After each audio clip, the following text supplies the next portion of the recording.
السلام عليكم ورحمة الله تعالى وبركاته. إلى الشعب المغربي. Je m'adresse au peuple marocain. Je m'adresse à ceux qui subissent, si vous voulez, la répression du dictateur.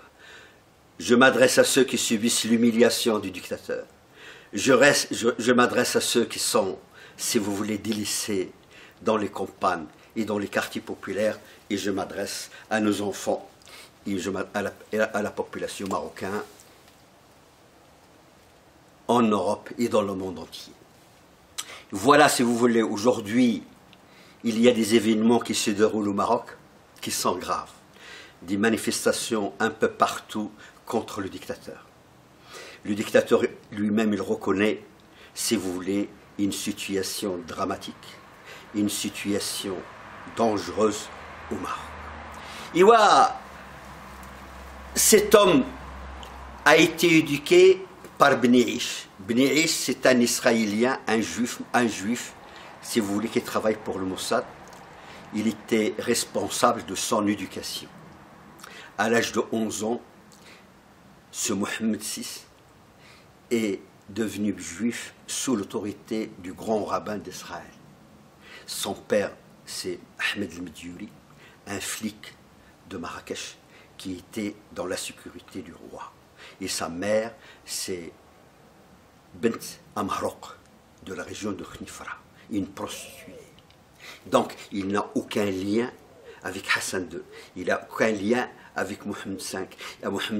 Il n'a aucun lien avec, si vous voulez, le prophète Mohammed. C'est un bâtard. Sa femme, c'est une prostituée.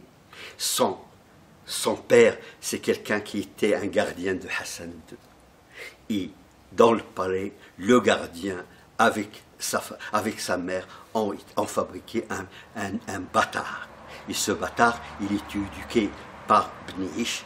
Et Bni Ish, il est mort en 1971 à Skhourat par le colonel Ababou. Lorsqu'il l'a vu, il lui a donné 20 balles, si vous voulez, et il l'a assassiné dans le palais de Skhourat en 1971. Il y a maintenant, si vous voulez, ce bâtard qui est devenu, grâce à Israël et grâce à Jacques Chirac, le roi du Maroc. On l'a, qui n'a pas, si vous voulez, c'est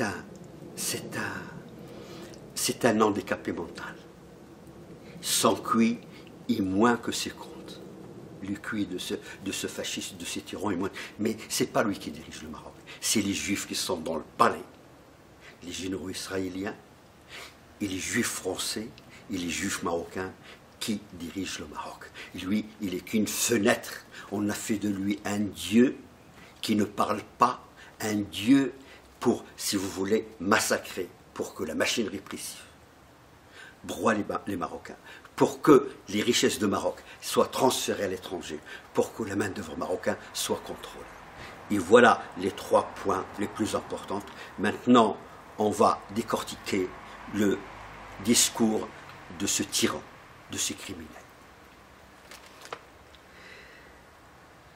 Le dictateur, dans un discours de la 18e année de règne, il donne une analyse catastrophique et pessimiste de la situation sociale et économique du Maroc. Il dit « Le peuple a perdu confiance dans la classe politique et dans les partis politiques. » Je ouvre les parenthèses, il a oublié de dire que le peuple a perdu confiance dans le dictateur. Cette situation ne peut pas durer. C'est l'affaire qui concerne le peuple et la nation. Le tyran est conscient que la révolution est en route. Il reconnaît que les fonctionnaires sont corrompus. Il sabote leur travail. Il prétend qu'il faut les sanctionner pour le non-respect des règles. Il a oublié de dire que je suis l'exemple parfait de la corruption. Lui, sa famille, son frère, ses sœurs, ses amis, ils bafouent, ils n'ont aucun respect de la loi. Il ne fait que confiance à l'administration. Il parle de la trahison de certains responsables. Les partis politiques se vantent quand les choses marchent bien et quand les choses vont mal, il se cache derrière le tyran. Il ne joue plus le rôle de fusible. Il pousse le peuple à douter dans le monarque. L'élite marocaine est dans une planète et le peuple est dans une autre planète. Le tyran prétend que les moyens marocains sont limités. Le niveau de vie du tyran, sa mère, ses sœurs, son frère et ses proches dépassent les centaines de millions d'euros par mois. C'est le peuple qui supporte ces dépenses et le prestige inutile du dictateur. Il ajoute, beaucoup de régions au Maroc ont besoin de l'infrastructure de première nécessité. Il a cité 4 villes qui sont à la norme: Casablanca, Rabat, Tanger, Marrakech. Sont à la norme par contre tout le reste du Maroc a besoin de l'infrastructure de première nécessité. Il donne aussi l'exemple de Renault, PSA, Bouygues. Bouygues, ce sont des secteurs de pointe qui lui donnent satisfaction. Par contre, le reste, avec les services de l'État, sont dans une situation d'échec.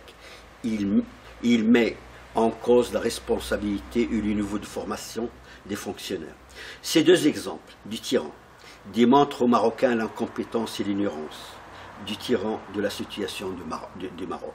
Ils découvrent que des multinationales qui ne dépendent pas de sa gestion, qui ne payent ni les impôts et qui payent les salaires de misère, sont un exemple à suivre, et que le reste du Maroc, qui était sous sa responsabilité, délaissé, marginalisé, et de la responsabilité des hommes politiques et des fonctionnaires, il n'a aucune responsabilité après 18 ans de règne.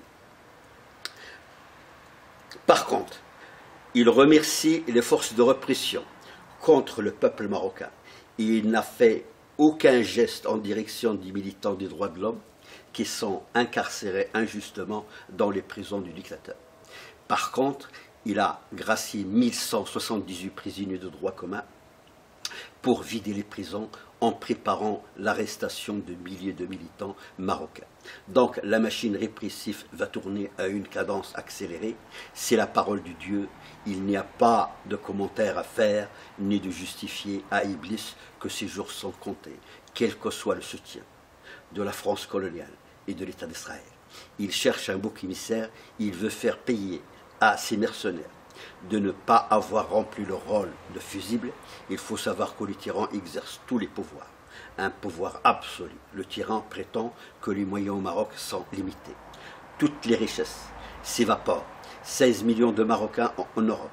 Au minimum, leur transfert dépasse les 30 milliards d'euros par an.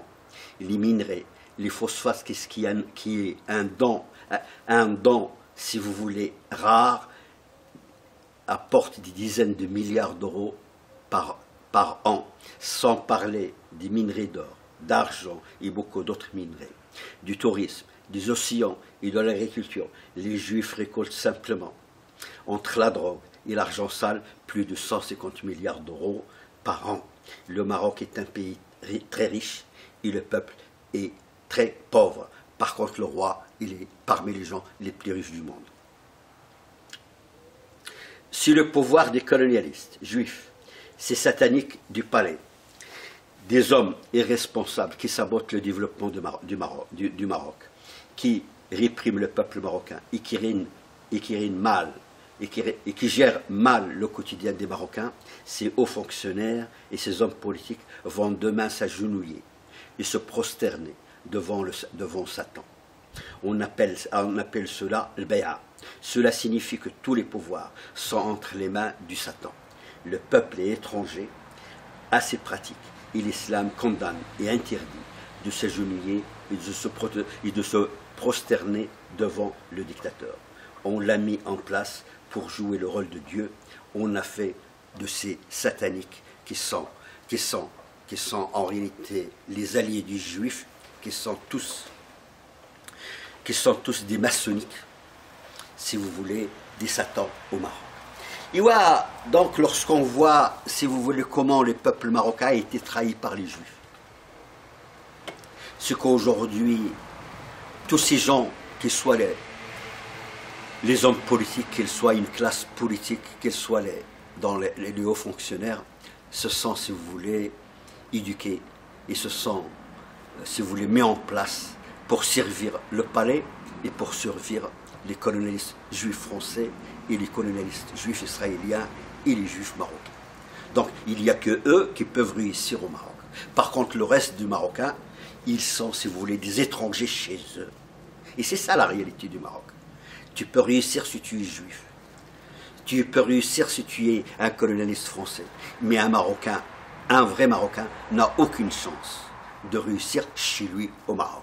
Donc, et si vous voulez, et on ajoute à ça une machine répressive, une machine, si vous voulez, qui n'a pas d'égal au Maroc. Et tout ça, c'est couvert par les médias français, par, si vous voulez, les intellectuels français, les intellectuels israéliens, que c'est un pays qui va vers le développement. Or, depuis 60 ans, on nous dit qu'on va vers le développement. Dans le secteur de la santé, c'est la catastrophe. Dans le secteur, si vous voulez, du logement, il nous faut 1 200 000 appartements pour loger le Marocain. Dans le secteur de l'éducation, c'est une catastrophe.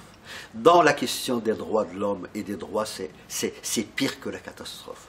Dans la question, si vous voulez, de travail, c'est vraiment le chômage de masse et des salaires de misère. Donc, si vous voulez, ces problèmes s'accumulent et maintenant, le régime, pour faire face à ces problèmes, il a une seule solution, c'est la sécurité. C'est mettre, si vous voulez, l'armée, la police, la gendarmerie contre le peuple marocain.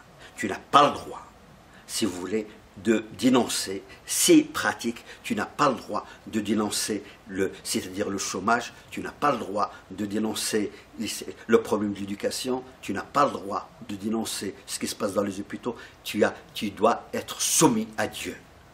C'est le seul qui te reste. Aujourd'hui, pourquoi ni la France ni Israël ne peuvent pas contrôler ce qui va se passer au Maroc? Nous avons 12 millions de Marocains dans les bleds, dans les douars, qui ont 1 euro, même pas par jour pour vivre.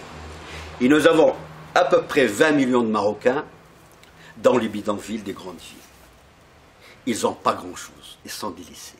Et vous avez 16 millions de Marocains qui ont quitté le Maroc pour survivre. Et ces populations, on a le même point commun, on est des mêmes régions. On a le même point commun, on est venu du peuple, du peuple, on n'est pas venu de l'élite. Et aujourd'hui, ce qu'on voit, c'est qu'on ne peut plus contrôler ces populations. La France n'a pas les moyens de contrôler, le régime, le Mkhzen, n'a pas les moyens de contrôler, et la révolution se met en place petit à petit. Or, j'ai dit, depuis le 20 février 2011, que la révolution marocaine va faire trembler les deux côtés de la Méditerranée. Et on s'achemine vers une vraie révolution qui va vraiment faire payer aux Juifs français, aux colonialistes français, tous les crimes qu'ils ont commis contre le peuple marocain et tous les vols des richesses qu'ils ont volés aux Marocains. Donc, si vous voulez, aujourd'hui, la situation, elle est explosive, la situation est dramatique au Maroc, et la seule solution, c'est la révolution. Vive la révolution du peuple marocain, vive le Maroc.